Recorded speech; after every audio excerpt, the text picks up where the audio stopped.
Presiden Amerika Serikat Donald Trump dilaporkan meminta secara pribadi agar dapat kembali bertemu dengan pemimpin Korea Utara Kim Jong-un pada November mendatang.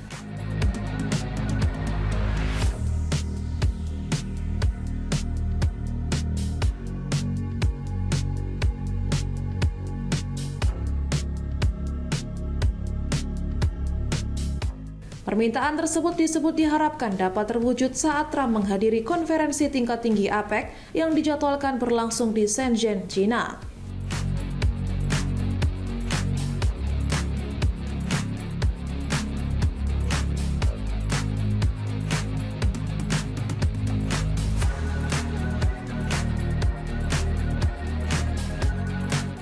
Namun hingga kini, pihak Kim Jong-un belum memberikan respon resmi terhadap keinginan Trump untuk kembali menggelar pertemuan.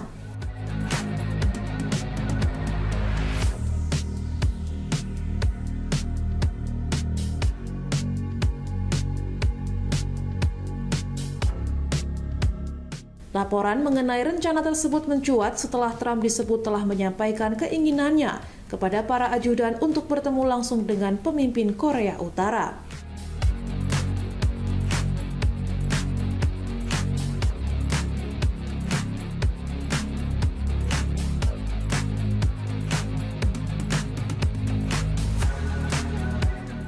Sejauh ini belum ada agenda formal maupun kesepakatan resmi yang disiapkan untuk mempertemukan kedua pemimpin tersebut pada November mendatang.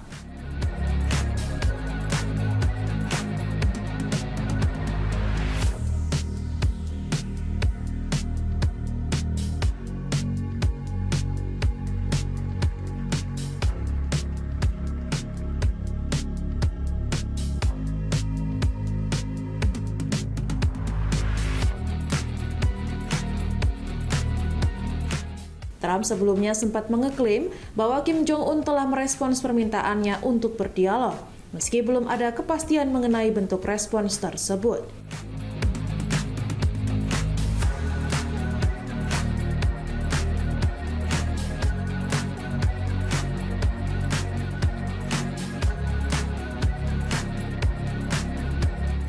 Ia juga menyebut hubungannya dengan Kim Jong-un selama ini berjalan dengan baik dan keduanya saling memahami setelah beberapa kali bertemu.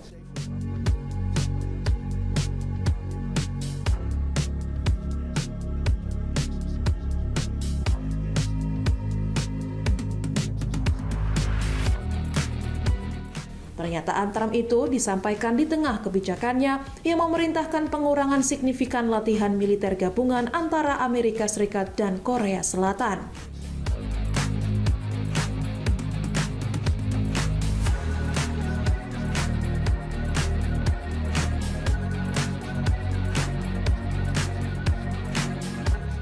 Trump menilai latihan bersama tersebut tidak memberikan manfaat yang sepadan dan hanya menghabiskan anggaran dalam jumlah besar.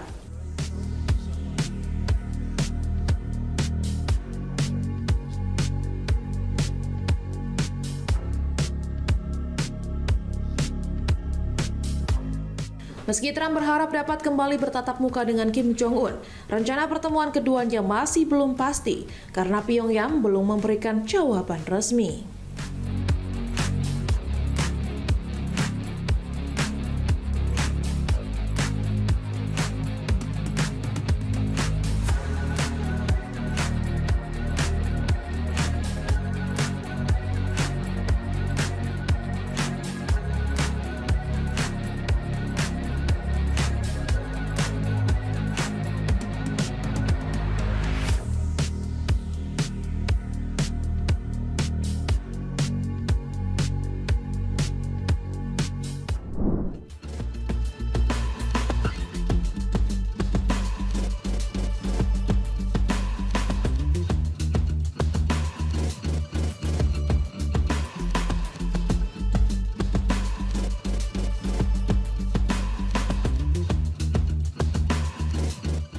Dan Groening, penulis veteran serial animasi populer The Simpsons, mengumumkan rencananya untuk maju dalam pemilihan Presiden Amerika Serikat tahun 2028.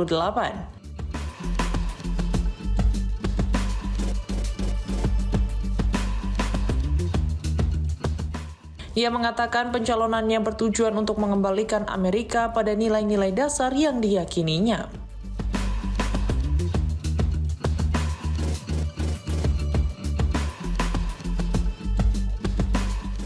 Greene memulai kampanye pencalonannya dari Partai Republik pada awal Mei.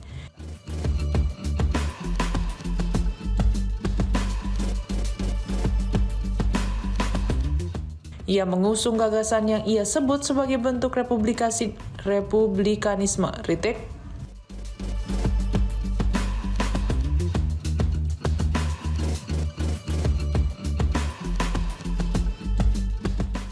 Ia mengusung gagasan yang ia sebut sebagai bentuk republikanisme yang lebih progresif, penuh belas asih, dan menjunjung martabat.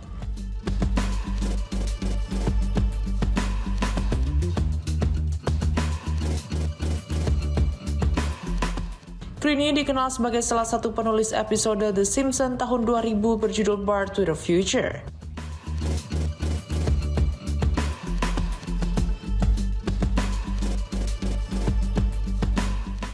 Episode tersebut menggambarkan Lisa Simpson yang mewarisi persoalan anggaran setelah masa kepresidenan Donald Trump.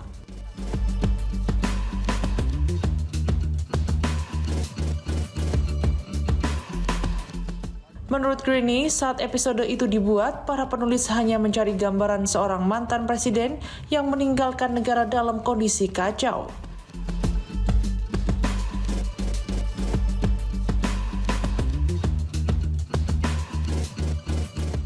Mereka memilih seseorang yang menjanjikan segalanya, mengatakan apa saja untuk mendapatkan jabatan, dan tidak memiliki rasa malu.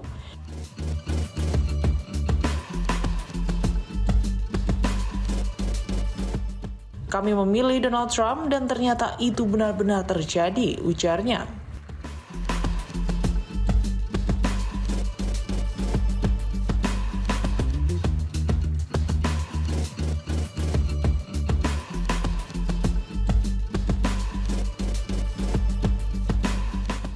Dalam kampanyenya, Greene juga mengkritik keras Mahkamah Agung Amerika Serikat.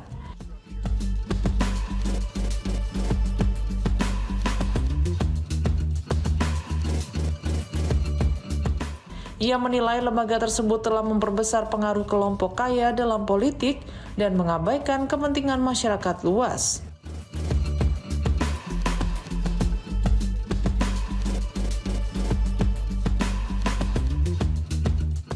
Melalui platform kampanyenya, Greene mengusulkan penambahan jumlah hakim Mahkamah Agung dari 9 menjadi 13 orang, pembatasan pengaruh uang dalam politik, layanan kesehatan universal, penanganan krisis keterjangkauan perumahan, serta program ekonomi hijau berskala besar.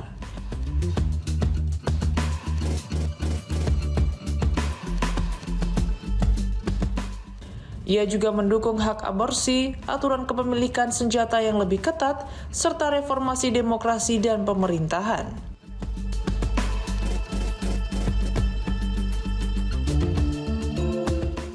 Meski mengakui peluangnya untuk memenangkan pemilihan presiden sangat kecil, Greene mengatakan dirinya tetap memilih maju.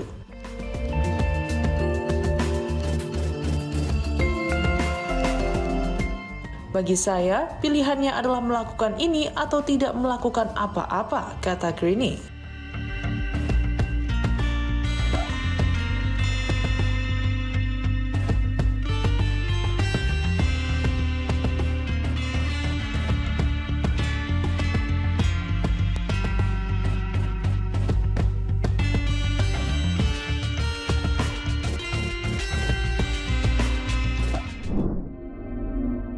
Kepala Badan Intelijen Ekuador, Michel Sensi Kontugi, beserta istrinya dan 5 warga negara Amerika Serikat dilaporkan tewas dalam insiden kecelakaan helikopter di kawasan Gunung Ololokwe, Kenya.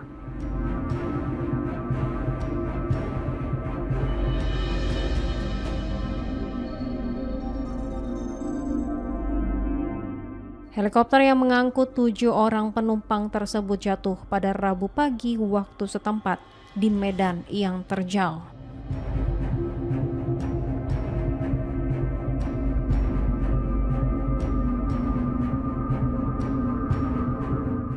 Helikopter yang dioperasikan oleh perusahaan wisata and Beyond tersebut dilaporkan jatuh di dekat Gunung Ololokwe saat sedang dalam penerbangan menuju cagar alam Loisaba.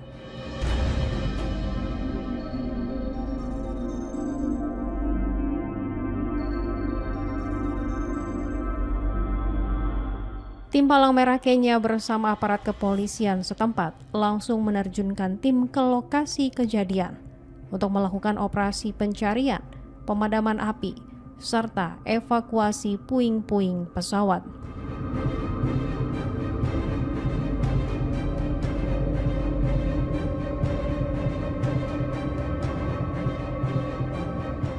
Menteri Transportasi Ekuador, Roberto Luque, menyampaikan duka cita mendalam atas kepergian Michelle dan istrinya yang dinilai terlalu cepat.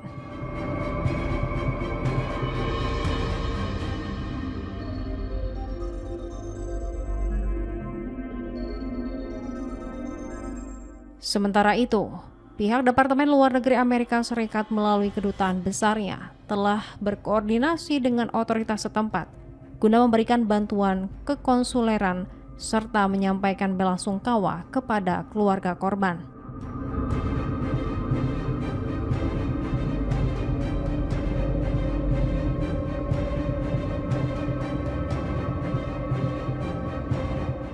Proses evakuasi di lokasi kejadian menghadapi kendala berat akibat medan yang sulit dijangkau dan munculnya kobaran api usai kecelakaan.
Amerika Serikat dan Korea Selatan sepakat mempersingkat latihan militer tahunan Ulchi Freedom Shield atau UVS.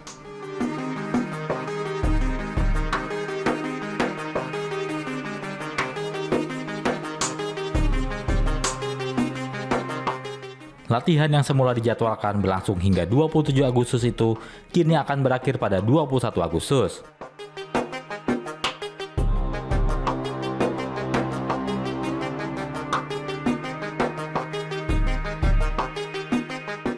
Keputusan tersebut diambil setelah Presiden Amerika Serikat Donald Trump mengkritik latihan militer itu dan meminta Pentagon mengurangi skalanya.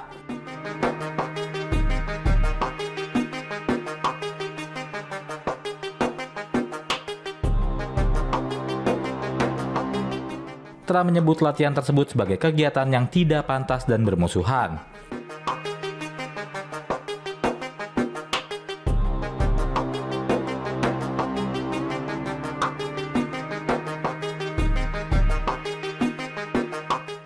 Menurutnya, keputusan tersebut dibuat atas saran dari pihak Amerika Serikat.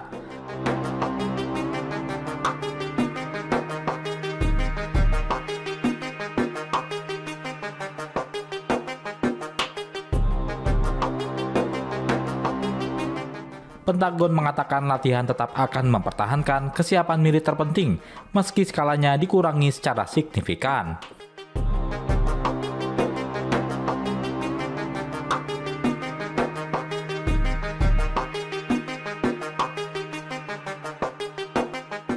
Latihan UVS dirancang untuk mempersiapkan pasukan Amerika Serikat dan Korea Selatan menghadapi kemungkinan serangan dari Korea Utara.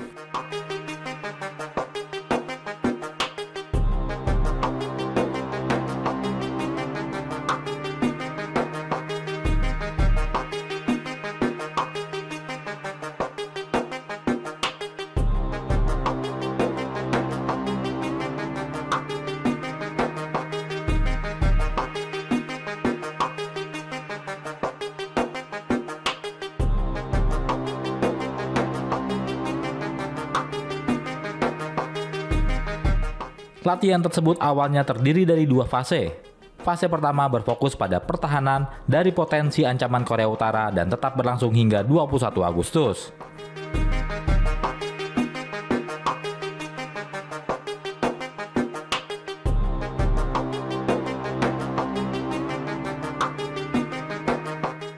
Sementara itu, fase kedua berfokus pada serangan balasan yang dijadwalkan pada 24 hingga 27 Agustus. Namun, fase kedua kini telah dibatalkan.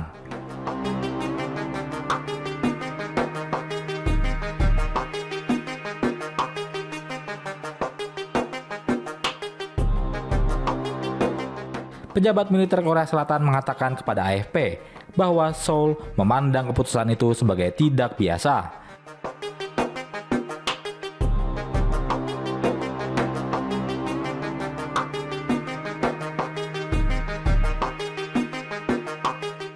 Di sisi lain, Korea Utara sejak lama mengecam latihan gabungan Amerika Serikat Korea Selatan.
Militer Israel untuk pertama kalinya mengakui bahwa pasukannya melepaskan tembakan ke arah kendaraan yang ditumpangi Hind Rajab, bocah perempuan berusia 5 tahun yang tewas di Gaza pada Januari 2024. Pengakuan tersebut disampaikan pasukan pertahanan Israel atau IDF pada Rabu.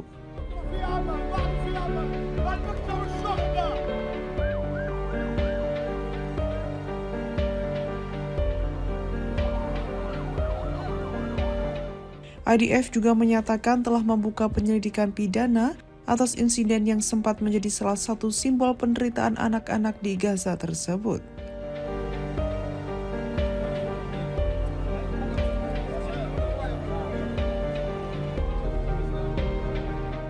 Sebelumnya, militer Israel berulang kali membantah keterlibatan dalam kematian Hind Rajab.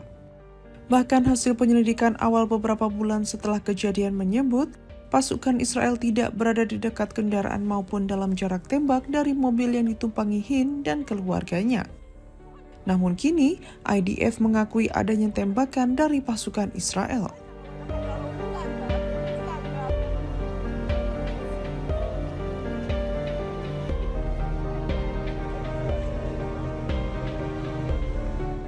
Dalam pernyataannya, militer Israel menyebut hasil pemeriksaan menunjukkan bahwa pasukan IDF menembak sebuah kendaraan yang sedang mendekati posisi mereka.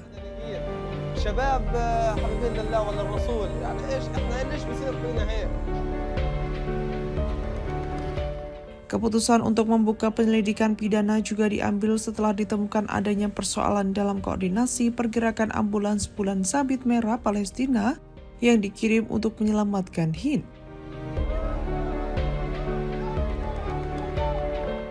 Hind Rajab saat itu berada dalam mobil bersama 6 anggota keluarganya di Gaza Utara ketika kendaraan mereka ditembaki. Hind menjadi satu-satunya yang selamat dari serangan awal. Dalam kondisi ketakutan, bocah 5 tahun itu kemudian melakukan panggilan telepon kepada para medis Palestina dan memohon agar segera diselamatkan. Namun ambulans yang dikirim untuk mengevakuasinya juga dilaporkan turut ditembaki. 12 hari kemudian jenazah Hind ditemukan di dalam kendaraan yang dipenuhi bekas peluru.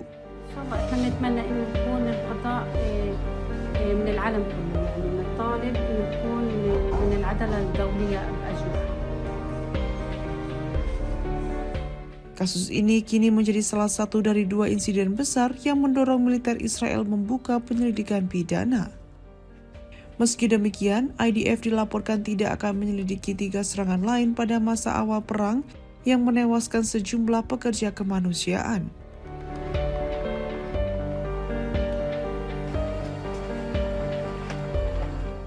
Duta Besar Palestina untuk Perserikatan Bangsa-Bangsa Riyad Mansour menyambut skeptis langkah terbaru Israel tersebut. Ia menilai penyelidikan sebelumnya tidak independen dan tidak kredibel. Menurut Mansour, penyelidikan yang benar-benar dapat dipercaya seharusnya tidak berhenti pada pemeriksaan internal, tetapi juga berujung pada penangkapan dan pertanggungjawaban hukum bagi pihak yang terbukti bertanggung jawab. Sementara itu, Yayasan Hind Rajab menilai sejarah penyelidikan internal militer Israel menunjukkan banyak kasus berakhir tanpa pemeriksaan yang serius, penuntutan maupun hukuman yang berarti. Rekaman percakapan terakhir Hind Rajab dengan para medis sebelumnya telah mengguncang perhatian dunia dan menjadi simbol tragedi kemanusiaan di Gaza.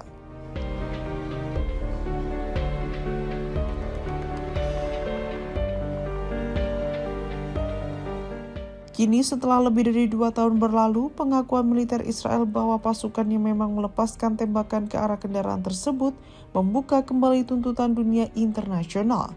Siapa yang bertanggung jawab atas kematian Hind Rajab dan apakah penyelidikan kali ini benar-benar akan membawa keadilan?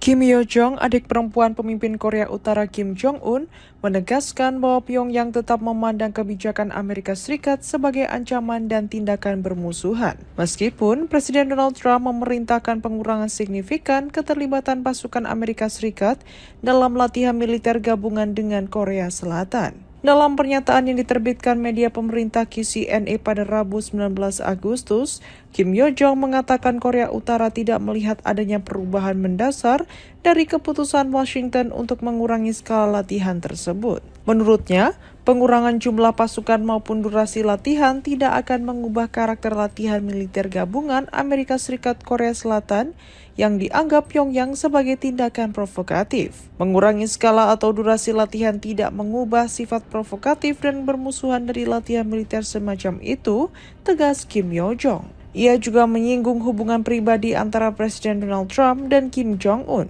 Kim Yo Jong mengakui bahwa hubungan kedua pemimpin tersebut selama ini tergolong baik. Namun menurutnya, Hubungan personal itu tidak serta-merta mengubah kebijakan Washington terhadap Korea Utara. Pasalnya, Amerika Serikat tetap menjalankan latihan militer bersama Seoul yang dinilai Pyongyang sebagai ancaman langsung terhadap keamanan nasionalnya. Kim Yo Jong bahkan menyatakan tidak mengetahui adanya komunikasi terbaru antara Donald Trump dan Kim Jong Un. Pernyataan ini muncul ketika Trump sendiri mengatakan bahwa ia berencana kembali bertemu dengan pemimpin Korea Utara tersebut. Di sisi lain, Kim Yo Jong juga membantah tuduhan bahwa Korea Utara telah mengirim tambahan pasukan untuk terlibat dalam perang Rusia-Ukraina. Ia menyebut tuduhan yang dilontarkan oleh Kiev tersebut sebagai rekayasa yang sama sekali tidak berdasar. Ketegangan semakin meningkat seiring dimulainya latihan militer gabungan tahunan atau Ulchi Freedom Shield atau UVS antara Amerika Serikat dan Korea Selatan. Latihan yang dimulai pada 17 Agustus itu semula dijadwalkan berlangsung hingga pekan depan. Namun militer Korea Selatan menyatakan skala latihan diperkirakan akan dikurangi hingga sekitar setengahnya setelah Trump memerintahkan pengurangan signifikan terhadap partisipasi pasukan Amerika Serikat. Meski demikian, Korea Utara tetap mengecam latihan tersebut dan menilai pengurangan skala bukanlah solusi. Menurut KCNA, latihan militer gabungan itu tetap meningkatkan ketegangan di semenanjung Korea dan memperkuat ancaman militer terhadap Pyongyang. Korea Utara pun menegaskan akan terus menggunakan haknya untuk membela diri dan memperkuat kemampuan pertahanan sebagai respons terhadap apa yang disebut sebagai ancaman dari Amerika Serikat dan Korea Selatan. Dengan demikian, pengurangan latihan militer tampaknya belum cukup untuk mengubah persepsi Pyongyang terhadap Washington. Di tengah rencana Trump untuk kembali bertemu Kim Jong Un, Korea Utara justru menegaskan bahwa selama latihan militer dan tekanan keamanan terhadap Pyongyang tetap berlangsung, hubungan kedua negara masih sulit keluar dari bayang-bayang permusuhan.